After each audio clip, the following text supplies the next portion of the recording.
Hey, I got an idea. Let's render some wax. Not usually what people talk about, but we're going to talk about today. If you are doing your own extracting, which I would hope that you are, you're going to end up with wax. You're going to end up with cappings, and there's a lot you can do with cappings. I make some pretty good money off of candles, and especially around Christmas time, they sell like crazy. So I'm going to show you how to render wax, how to do it safely, and show you at the end some of the things that you can do with it, just to give you an idea of what products are available and how easy it is to do that.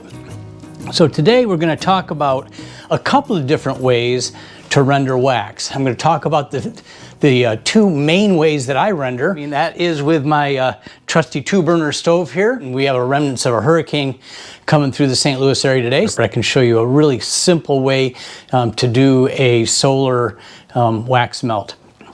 So what we're going to do is we're going to go from this, which is wax cappings, fresh off of the hive, to the next step, which is the first rendering of wax. This looks pretty good, but it's still got a little bit of what we call slum gum on the bottom of it. And I like to run it through one more time so that ultimately you come up with a piece of wax that looks like that. It's just beautiful. And the cool thing about beeswax, it smells so good. So let's get on with it, and I want to show you some ways to make this all happen. So how to start this process? Well, first you got to have an old crappy pot, and this is an old crappy pot. Believe it or not, I think this has been, this is Teflon. It's been around as long as I can remember. It was my parents. I don't know, it's got to be going on 60 years old at this point. So how are we going to get the wax to this stage right here?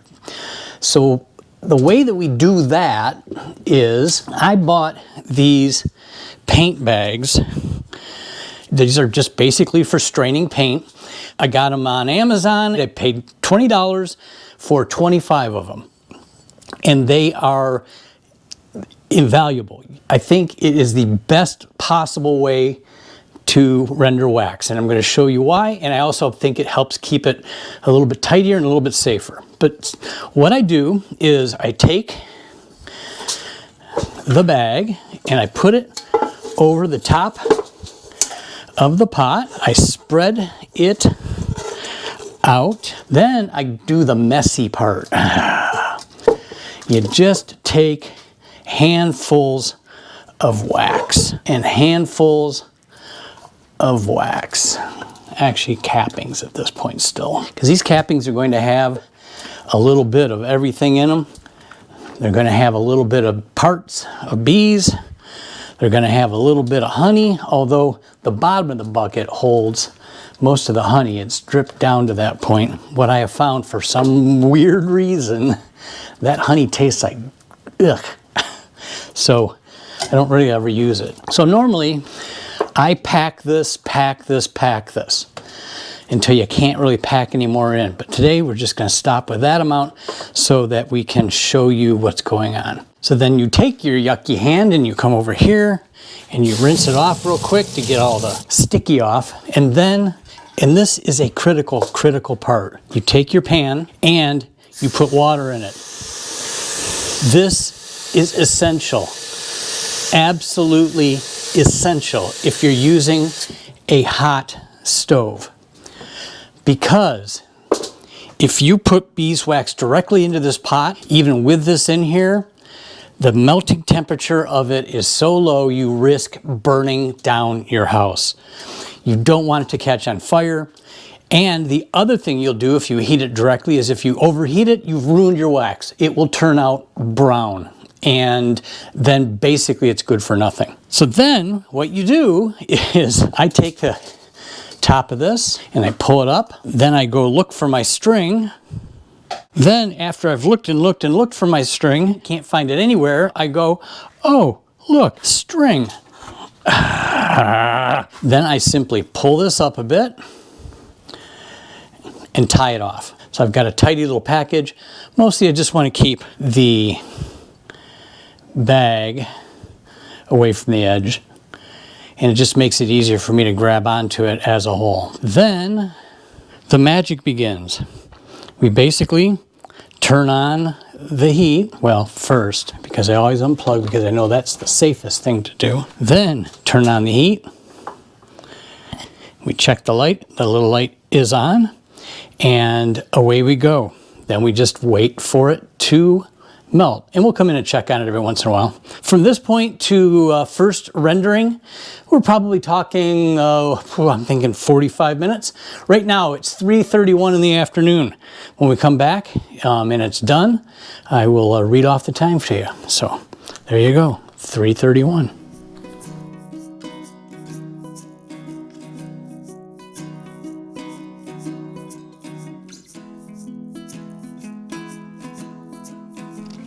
Okay, well that takes care of step one. So it's done, and I think you can see that it's an interesting conglomeration. So here's what we do. I basically have an old pair of tongs, and this is just squeezing out the rest of the wax, but this is all the slum gum, okay? This is all the gunk that came out of it.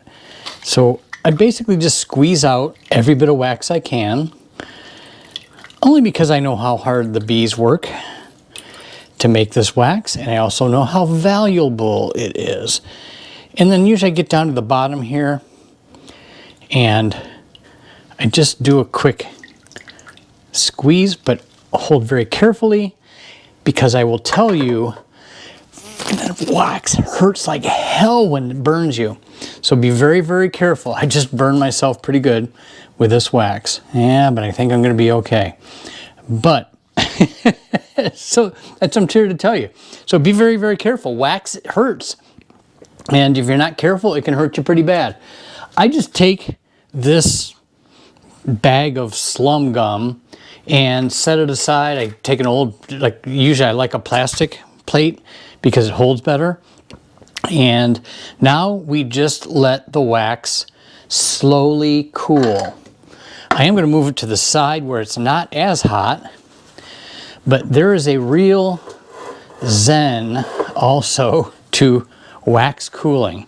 But what you're going to see is that this wax, the gunk in it, and you can see that there's still gunk in it, will kind of sink to the bottom a little bit, the wax to the top, and it all sits on top of the water. And the water helps just kind of slow things down and make the wax a little bit easier to work with. So the next step is to let this wax completely cool. Then we come back and then we actually render it for a second time, but in a completely different way. So hang on your hat. I did say I'd talk about the time. Actually, this was done melting about 15, 20 minutes ago, and our time is 4:30. So about 45 minutes, somewhere in that range, to make this do what we wanted it to do. Okay, so let's let this cool, and then we'll get on to the next step. Well, we're actually about 24 hours later, and everything is sticky, but welcome to the world of processing wax and honey and everything else. So about 24 hours later, but actually what I really like to do is once this pot that has our first rendering of wax in it is done, I like to let the water completely cool. And it just also hardens the wax off a little bit. It's easier to work with. And then there is the process from here. So we're going to take this out of here, and then we actually render it a second time in a different set of pots. So let's get moving with that. I'll show you that process, and then we're one step closer, just one step closer to beautiful, beautiful wax. Here we go. So as you can see, it's kind of a mess. This is actually kind of a honey water. I'm not tasting it, yeah. But here's what we do. I take it over to the sink. Then I carefully lift, pour the honey water out. If you prefer that not to go down your drain, you could always run it outside. If I have a lot of wax in it, I dump it outside. Then just clean off whatever remaining slum gum is on it. Semi-rinse your pot out, but there ain't no cleaning that baby anymore. Pot can stay in there. And then I just take some paper towels and kind of pat it dry. It doesn't have to be perfectly dry, but it does make it easier the next time around. Then we're ready to do the double boiler. So then take another really, really crummy pot. You remember a few minutes ago, I said that I had a pot that was 6 years old. This, I'm sure, was my grandparents', and when they used to make aluminum, I don't know, I could look up century aluminum, but that's probably 70, 80 years old. Okay, so now I have to grab my other pot. We take this pot and fill it with water up to the line that you can tell. We pretty much run it on, actually probably run it about here. This goes on the Wonder Pan. This gets broken up into pieces. That's my favorite part. I love that. Just want it all to fit in there. And then I'm gonna dump a little bit of water so it's not sitting too high in the water. It just rests on the edge. Then we plug in, we turn on, and the wax just simply melts out. Oops, can't forget that piece. Oops, can't forget that piece. So the wax is gonna melt again. Then we're going to take it and we're going to run it through another filter, and we're going to have beautiful wax. So again, I'm gonna let you watch the zen of melting wax.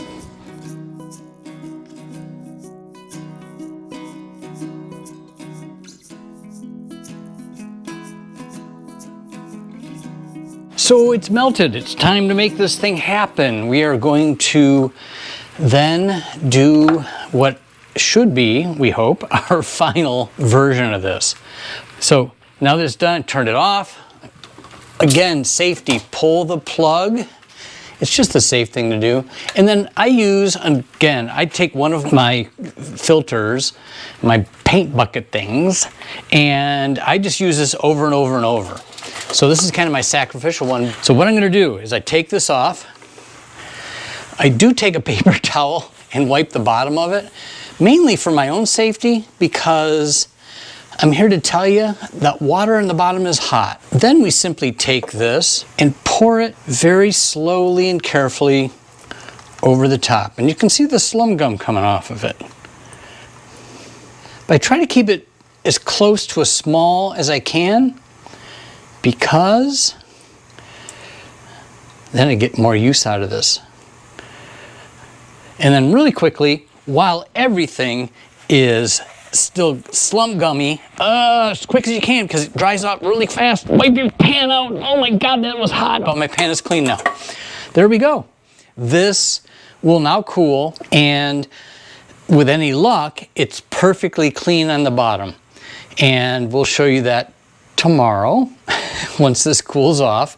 But then after that, if it isn't perfectly done again, I'll repeat this process. I'll repeat this as many times. You don't degrade the wax when you do that, but what you do is make it cleaner and better, and there is nothing that smells as great as a beeswax candle burning. Unfortunately, I'd say probably 95% of my sales are molded candles that people will never burn, but hey, you know what? It's their money, not mine. Here we go.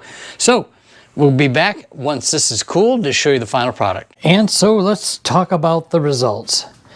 I think as we pull this off, this is still really warm.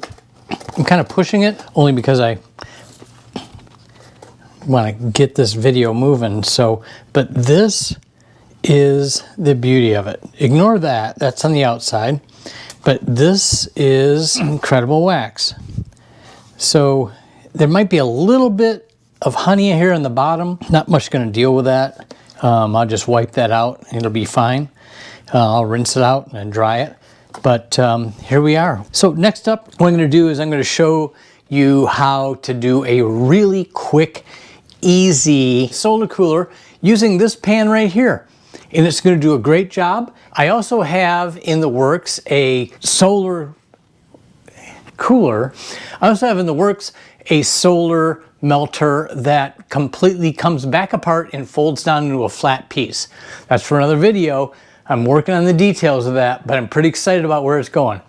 So, okay, next up is the solar wax melter made out of a cooler and a piece of plexiglass. It couldn't be easier, and that will show you how to make that happen without the burners. So, okay, we're moving on.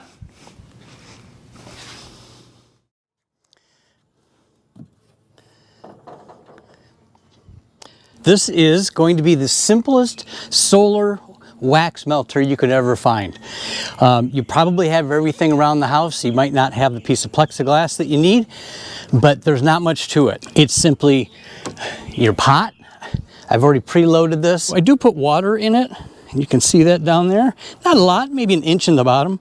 But what that does is it allows the wax, when it melts, the water, or it will rise to the top and the water's on the bottom. That gives us the opportunity to get the wax out, because if it's in the bottom and it solidifies, it's stuck to the bottom. So you've got to be able to do that. And that's what the purpose of water serves. You put it in the cooler, you take a piece of plexiglass, you cover it up, you look at it, and then you walk away for a long time, because it's going to take some time for that to melt. It is about 12:30 in the afternoon, and we'll let you know what happens. Well, yesterday after we finished this off, I said you just walk away, right? Well, if I look a little bit different, it's about 27 hours later. I wasn't 15 minutes after I put this out here that it started to rain. We got about 4 hours of good sunshine today, and we're done. There you have it. That's the basic process. The two ways that I use to do processing of wax. Positives and negatives to each. The positives of boiling it and processing it that way is it's quick. You're going to be able to, get raw wax filtered, your first filter in a pretty quick order this way. Negative is you're dealing with hot water, boiling water, you're dealing with having to use electricity, you're dealing with, anything that could happen with that or a boil over. The solar, the positive is you're using the sun. You're not using any power. There's really no boiling water involved. But the negative drawback could be is time. So if you're kind of in a hurry, that's a factor. But the flip side also, and again, I'm going to show you another video of a solar wax melter that I'm building that also is going to be collapsible. So it doesn't take up a lot of storage space because you don't use it that often. With that, I'll be able to process a lot of wax all at one time. So again, that's another benefit. You just set it, walk away, and let it go. Anyways, that's the two processes. I thank you for watching, and again, please subscribe. Much appreciated. Like is great, and hit that bell, and we will make sure you get notified of the next one. So thank you much. We'll see you soon.